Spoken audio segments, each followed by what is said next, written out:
புதுச்சேரியில் 3 புதிய குற்றவியல் சட்டங்கள் அமல்படுத்தப்பட்ட முதலாம் ஆண்டு விழாவை முன்னிட்டு முதலமைச்சர் ரங்கசாமி ஆண்டு மலரை வெளியிட அமைச்சர் நமச்சிவாய பெற்றுக்கொண்டார். நாட்டில் ஏற்கனவே நடைமுறையில் இருந்த இந்திய தண்டனை சட்டம், குற்றவியல் நடைமுறை சட்டம், இந்திய ஆதார சட்டம் ஆகியவற்றுக்கு மாற்றாக பாரதிய நியாய சம்ஹிதா, பாரதிய நாகரிக சுரக்ஷா, பாரதிய சாட்சிய அதிநியம் ஆகிய குற்றவியல் சட்டங்கள் மத்திய அரசால் இயற்பிக்கப்பட்டு கடந்த ஆண்டு ஜூலை 1ஆம் தேதி முதல் புதுச்சேரி யூனியன் பிரதேசம் உள்ளிட்ட இந்தியாவின் அனைத்து பகுதிகளிலும் அமலுக்கு வந்தன.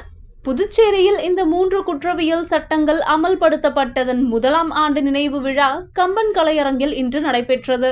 இவ்விழாவினை முதலமைச்சர் ரங்கசாமி குத்துவிளக்கேற்றி தொடங்கி வைத்து புதுச்சேரியில் 3 புதிய குற்றவியல் சட்டங்கள் அமல்படுத்தப்பட்ட பிறகு மேற்கொள்ளப்பட்ட நடவடிக்கைகள் குறித்த ஆண்டு மலரினை வெளியிட்டு உரையாற்றினார். மேலும் அது தொடர்பான காணொளியும் விழாவில் திரையிடப்பட்டது. இந்த நிகழ்ச்சியில் சட்டப்பேரவை தலைவர் செல்வம், உள்துறை அமைச்சர் திரு ஆ. நமச்சிவாயம், பொதுப்பணித்துறை அமைச்சர் லட்சுமி நாராயணன், சட்டமன்ற உறுப்பினர் அனிபால் கென்னடி உட்பட காவல்துறை அதிகாரிகள் திரளாக கலந்து கொண்டனர்.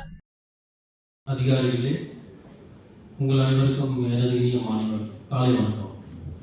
குற்றவியல் நீதி அமைப்பானது அதற்கு தேவையான உள்கட்டமைப்பு குறைபாடுகள், தண்டனையை மையமாக கொண்ட சட்டங்கள், பல ஆண்டுகள் நீண்டு கொண்டே செல்லும் இடைவெளிகள் நிறைந்த குறைபாடுகளை நிரப்புவதற்கு பழைய சட்டங்களில் பல மாற்றங்கள் தேவைப்பட்டது. எனவே புதிய சட்டங்கள் கொண்டு வரப்பட்டு தேவையான முழு மாற்றத்தையும் இதில் செய்தனர்.